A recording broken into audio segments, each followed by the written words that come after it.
People pay good money to see this movie. When they go out to a theater, they want cold sodas, hot popcorn, and no monsters in the projection booth. Everyone pretend podcasting isn't boring. Turn it off.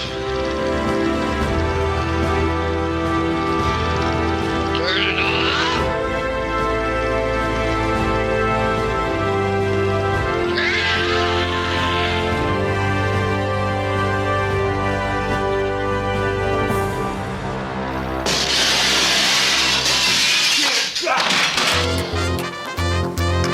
Ever want to make love to a Nazi? I think you look like death.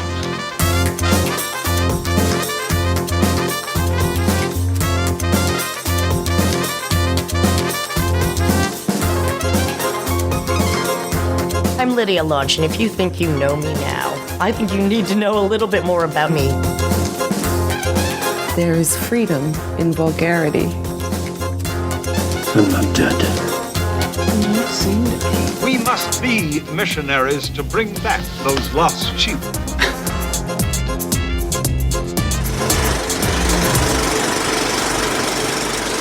Hey folks, welcome to a special episode of the Projection Booth. I'm your host, Mike White. On this episode, I am talking to indie/underground legend Beth B, all about the Metrograph screening of some of her work. Starting on March 10th and running that weekend till the 12th, there will be things like Exposed, Two Small Bodies, Glowing Annie, Lydia Lunch, The War Is Never Over, Black Box, Salvation, and The Dominatrix Sleeps Tonight. Hope you enjoy the interview, and I hope you can check out Beth B's work, which is also coming out through Kino. So I'm so excited to talk with you. I've been a fan of your work for a long darn time, so I'm such an honor to be able to speak with you today. I mean, and this is not your first retrospective. You've done so many retrospectives over the years. Can you tell me a little bit about this one at the Metrograph? There's been kind of this intense focus right now on the films, and some of it is generational. So younger people are really interested in this material, or, you know, people of all ages can be interested in this, the kind of films that I've been making since the late 70s. And the themes, I think, they're timeless. They're so current. And what also happened is that Kino, they acquired my entire library of films, which is pretty extensive, and they restored them. And in doing that, I think that also ignited a lot of energy around the films. And, you know, we had the MoMA retrospective, Museum of Modern Art, and now doing Metrograph, it's more of a theatrical kind of release that Kino is doing. And then we'll be having box sets. So I'm very excited to hold something in my hand. No, and also in Europe, there's sort of been an explosion of interest in Europe in all of my films. And I've started kind of a new festival that we're organizing called Now Wave. And you're the first to hear about it. Where's that going to be at?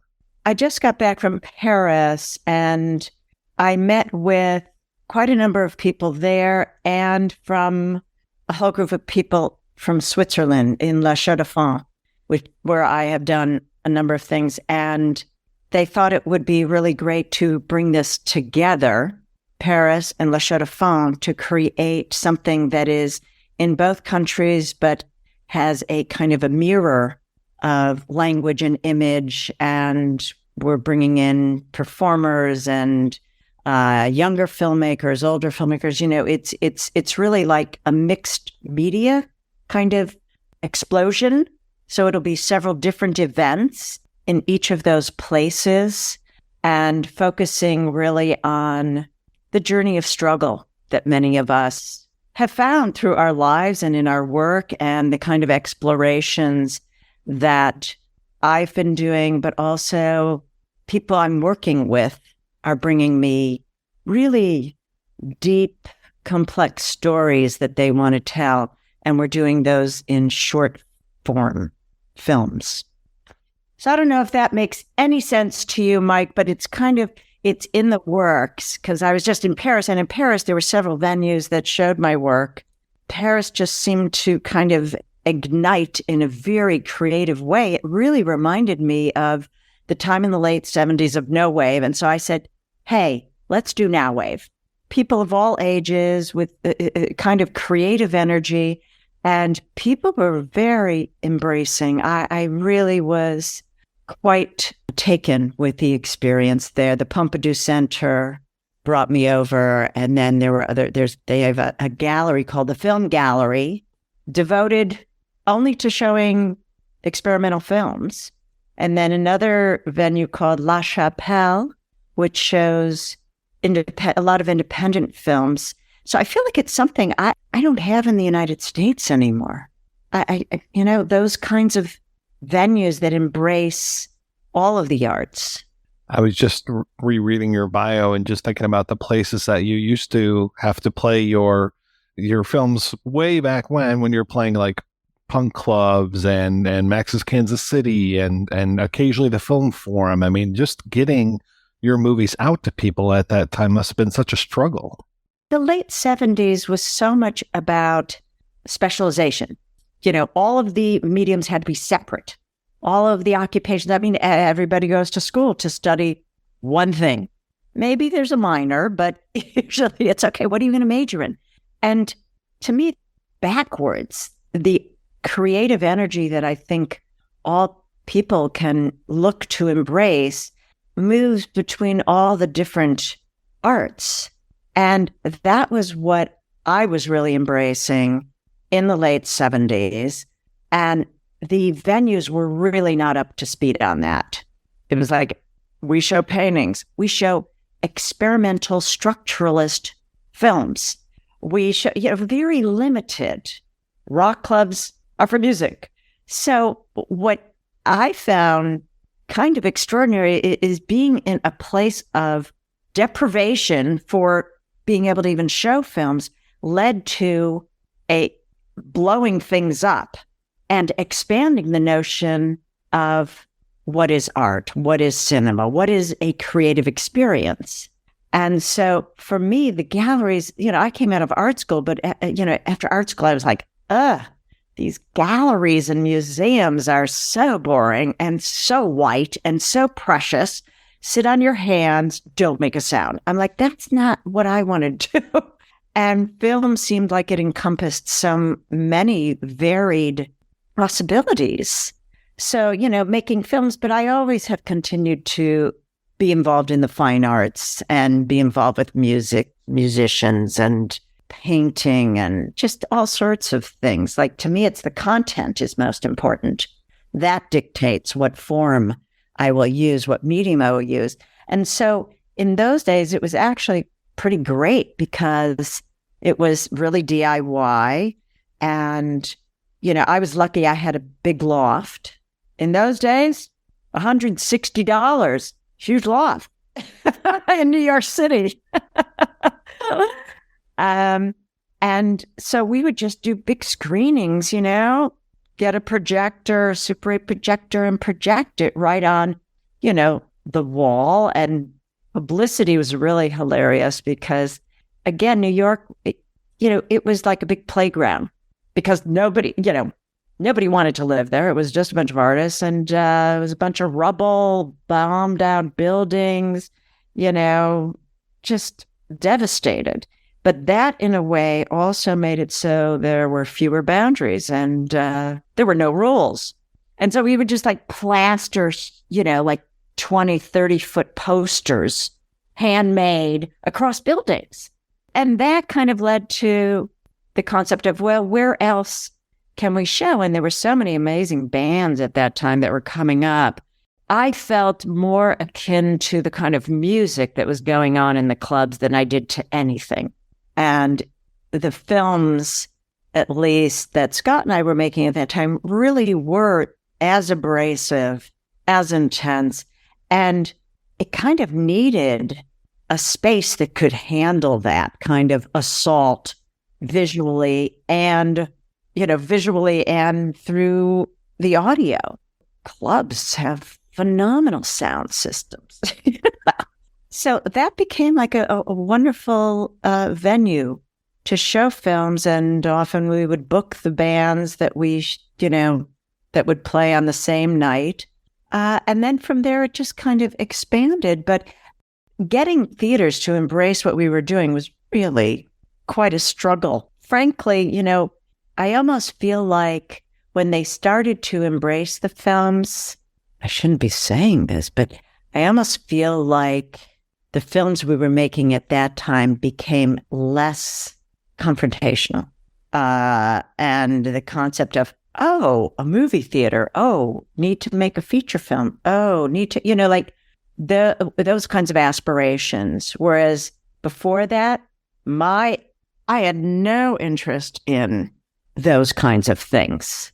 It was really just, just had to do what I was doing. It wasn't the result or what was going to happen next or, fame, like all the shit. I feel so sorry for people who are doing film and art these days, anything creative, like how to do it and support yourself, I think is extraordinarily challenging in the world that we're living in. You mentioned the whole DIY aesthetic. Was there a support group as far as the other artists that you were out there making art with? I mean, did you feel like you had people that were in the trenches with you? Oh, yeah. I mean, New York was so different at that time. People left their doors open and you'd be like just walking along the street and, oh, you run into someone and then they go, oh, I'm doing this. Come and see it. And I'm, there was more of a collaborative sensibility and like, oh, we're of the same tribe of misfits and outsiders. And yeah, okay, no, we don't have money, but you know what? If we do support each other in a sense, maybe we can do the kinds of things that we want to do. And that, definitely expanded there was a group of us that formed an organization called Collaborative Projects, also known as Collab. And, it was a group of like, sometimes it would be 20 people, sometimes it would be 60 people. It was like whoever came in the door. And mostly people would just argue about politics or what was going on or this or that, creative sensibilities.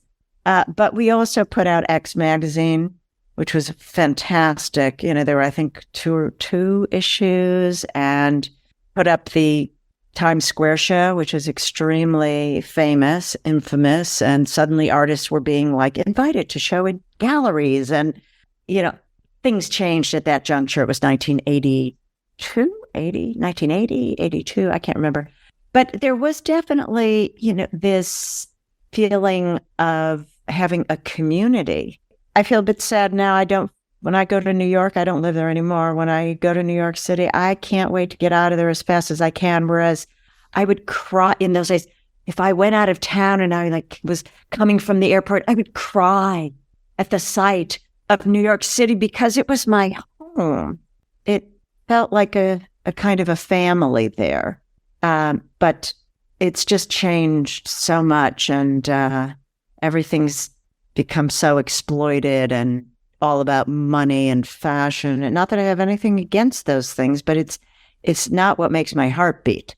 The way that you are making films changes so much throughout the years. I mean, just you going from Super 8 to 16 to 35. I mean, it must have just been wild to see those leaps in your own work. I feel extremely lucky, very lucky that I was able to I've been able to continue making films ongoingly through my entire career. And even when, I did, a couple of really great feature films, Salvation and Two Small Bodies in the early years, and they really were embraced. And I got to work in 35 millimeter and pay people and work with a crew.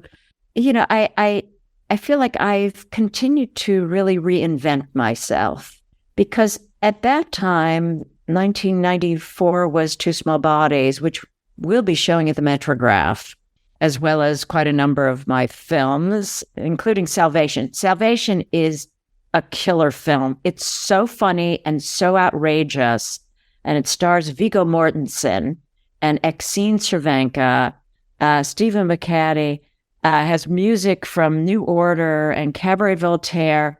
People see it today and they're like, oh my God, Beth, it was so prescient. How did you know all this shit was going to happen with these insane televangelists? Because when I made it in 1987, it was just the whole televangelism was really exploding.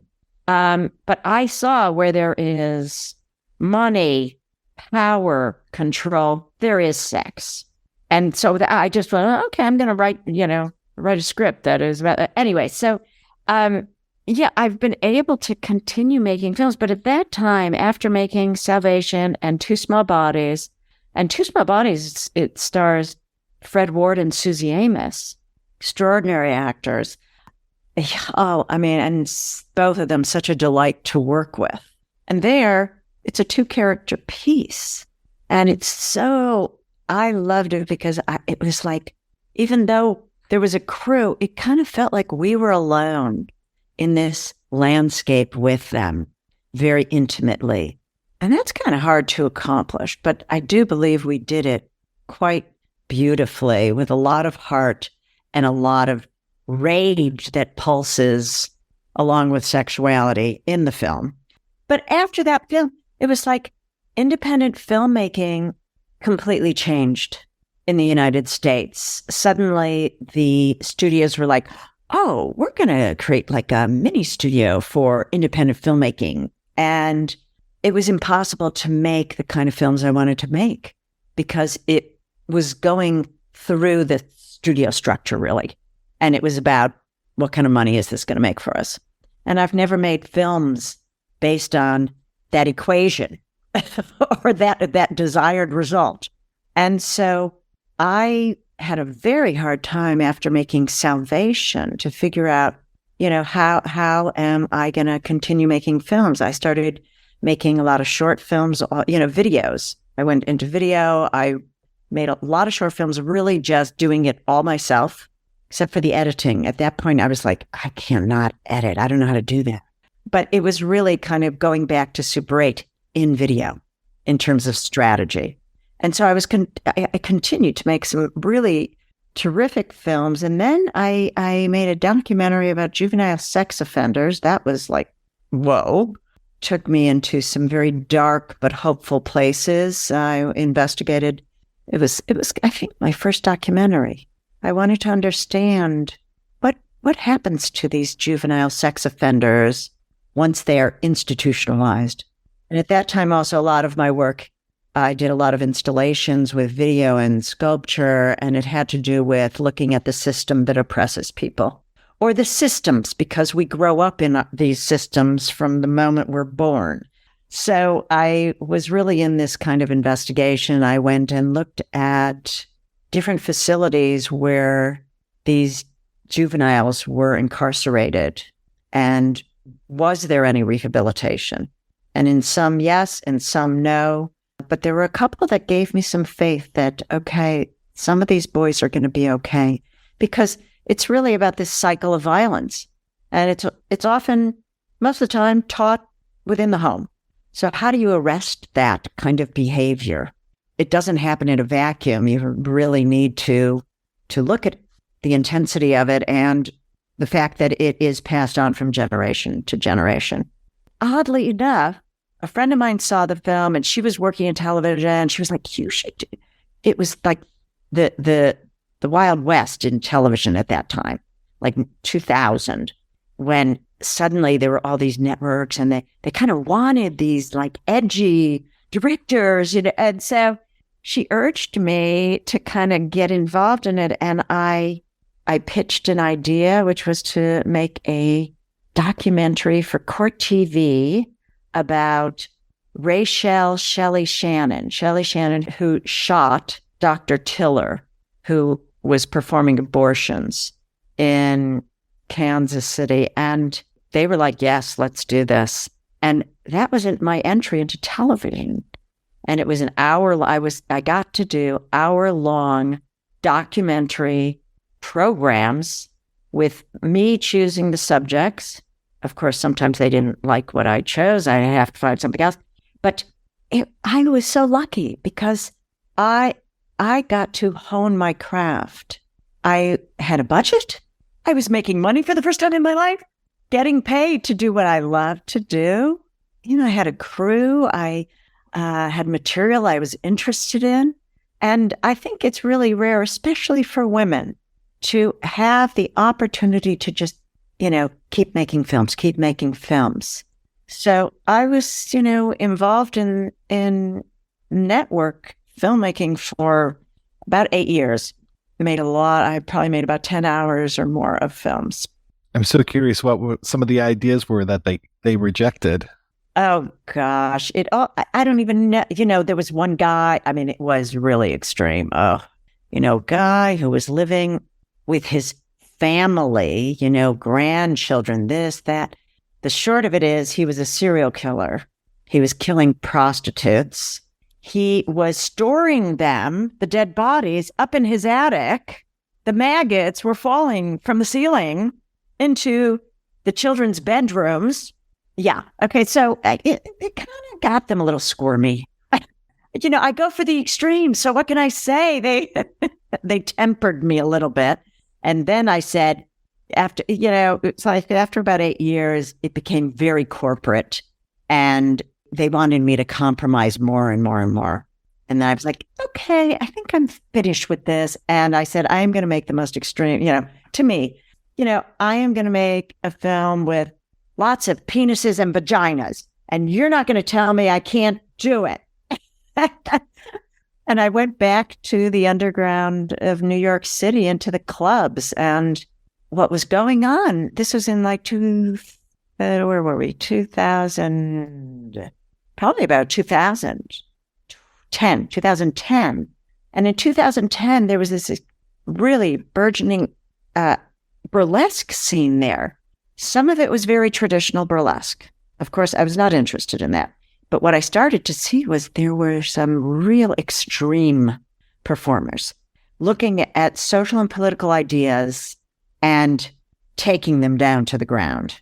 And these were people who had no other way to express these ideas because performance art had really been shut down because of the granting agencies. The art venues wouldn't show any. The galleries were like, we really can't make money on this.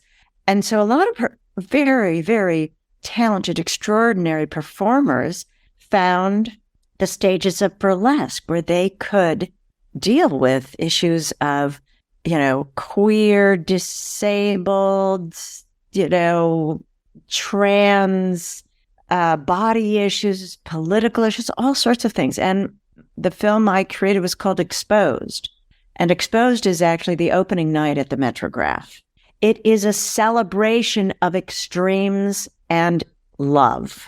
Yeah, and it has about, 8 different performers. And actually, I'll be doing a Q&A with Dirty Martini and Tigger. They have such extraordinary talent, but also such big hearts, what they share with the audience. It affected me very deeply making that film. I found kind of a new way of working, a new way of directing, a kind of an intimacy. And it was all done really small. It was, again, going back, after being in television, going back to Super 8, but using, SD. So I shot most of it in SD. I think there was a little bit that was high def. But, a lot of it I shot with, run and gun, just me. What was that like making the documentary about Lydia Lunch when you have been friends and co-workers for at least 40 years? After I made the film about my mother, Ida Appelbrug, and the film Call Her Appelbrug, after making Call Her Appelbrug, I thought I wanted to focus on other women who had really inspired me. And Lydia definitely was one of the people at the top of that list. I had really observed her in the late 70s on stage, and she just presented a whole different concept of female. Open your mouth and fucking get it out. Scream if you must, but say what needs to be said.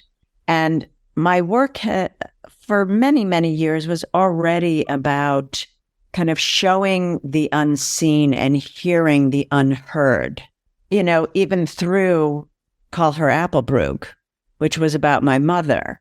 A lot, amazing painter who, a lot of it she did not want to talk about or have seen. But eventually she kind of trusted me to make a film that is very intimate. So I felt like Lydia, after knowing her since she was 19 and I was 21, or no, I was 23. Lydia was 19, I was 23 when I met her.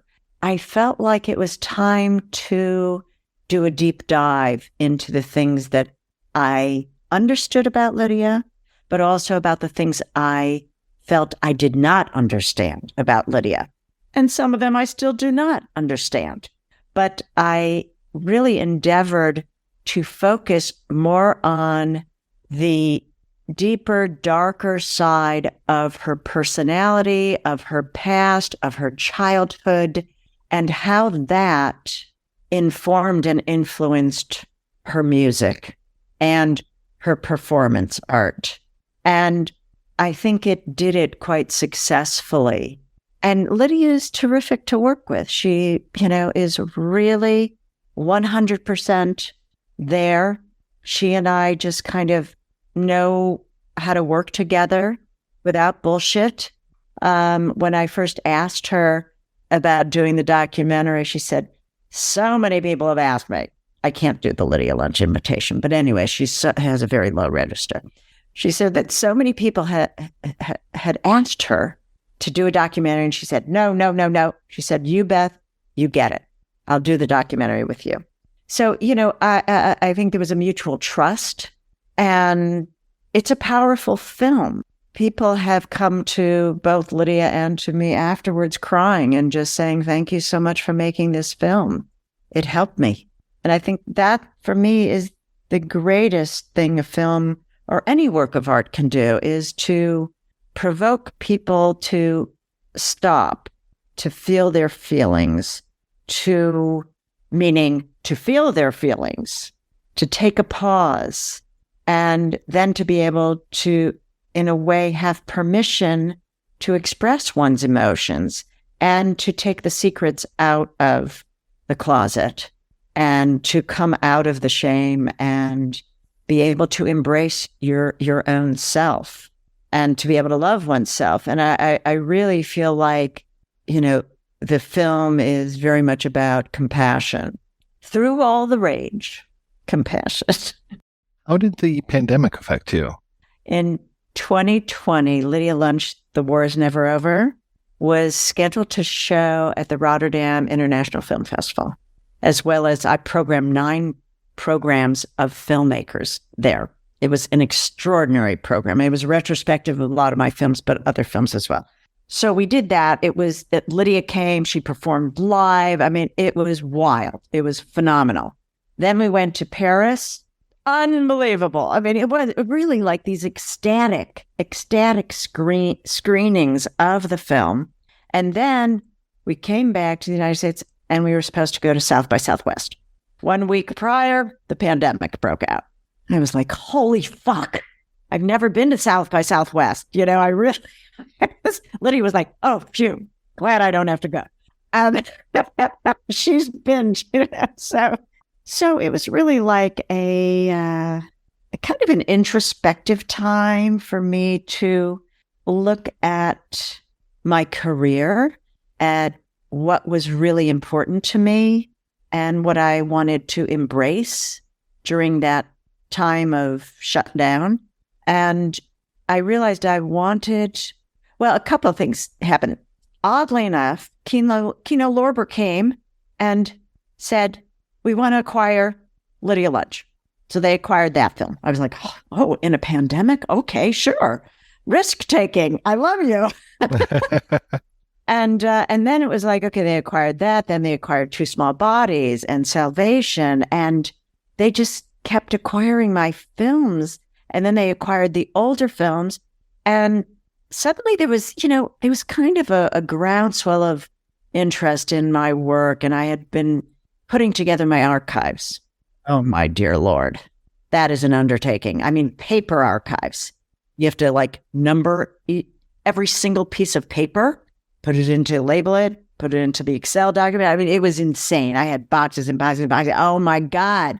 But I knew it was important to do. And this actually offered me an opportunity to do that, to not be distracted by production or any of that, just to be quiet. I worked with one of my students, Emma Swider, and, it was a reflective time. So I often have to take disasters in my own life, or things that I think are disasters, or things are not going my way, or this is not what I expected to happen, God damn it, and look at them as, okay, what gift is this going to offer me?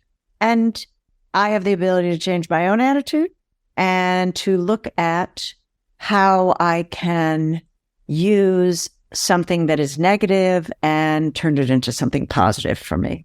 And so I did. And I worked during the pandemic to put my archive together. NYU Fails Library has acquired that. Oh my God.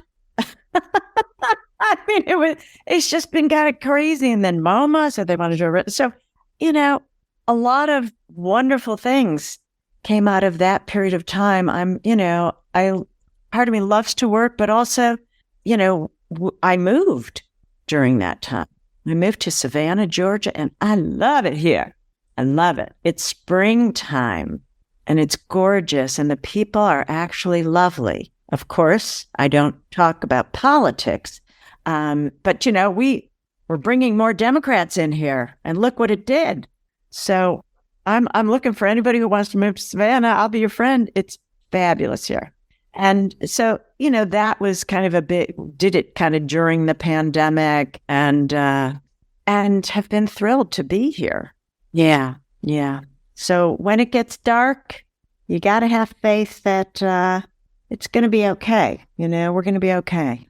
Not in some parts of the world, not.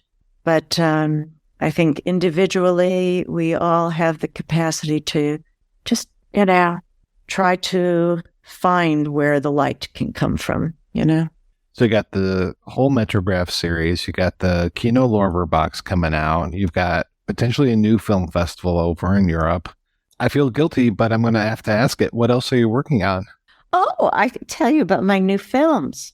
I've started two different series of short films, and one of them is called Glowing, and the other one is called Against the Door. And two of them will be showing at the Metrograph.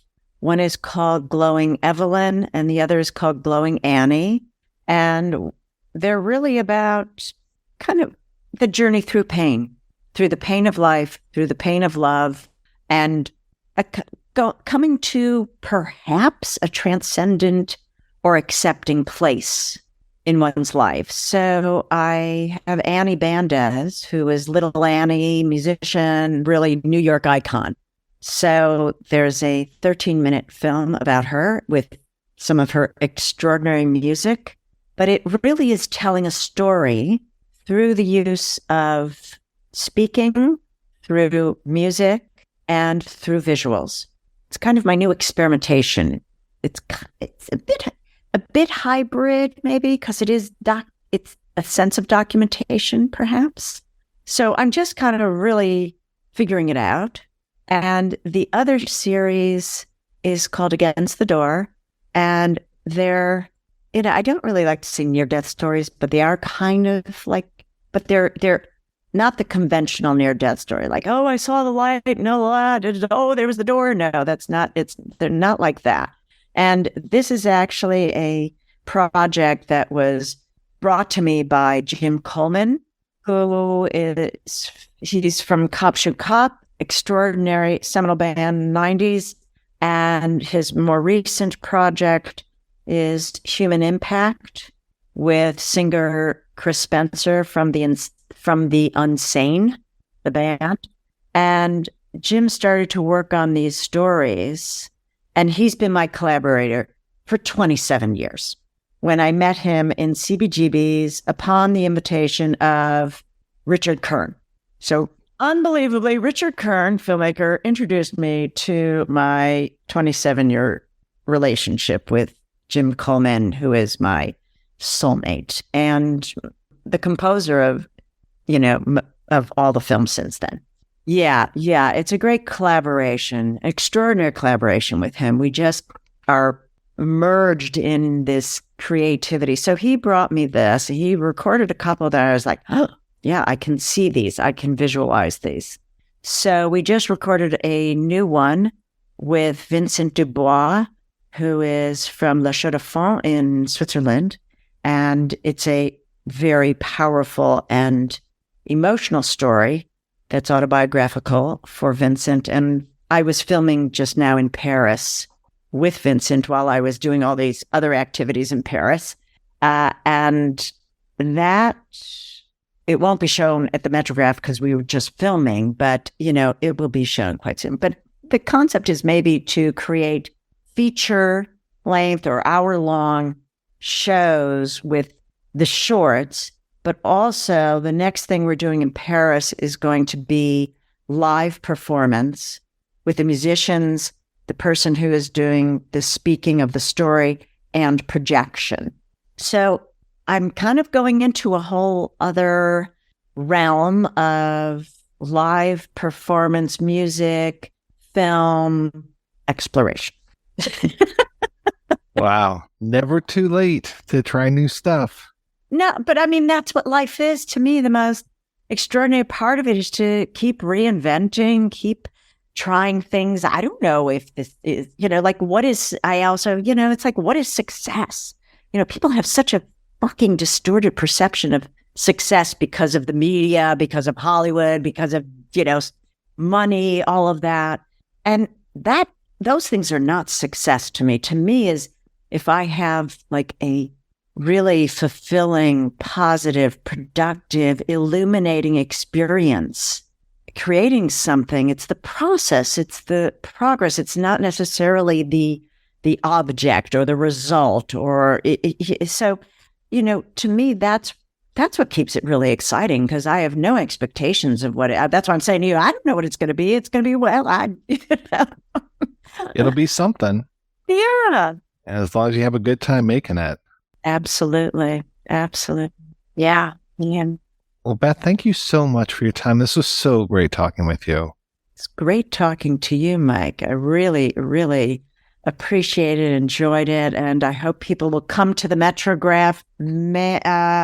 Please, people, come to the Metrograph. March 10th is our opening, and it's going to be phenomenal celebration with Dirty Martini and Tigger, and I will be there for Q&A, and it's a wild New York film.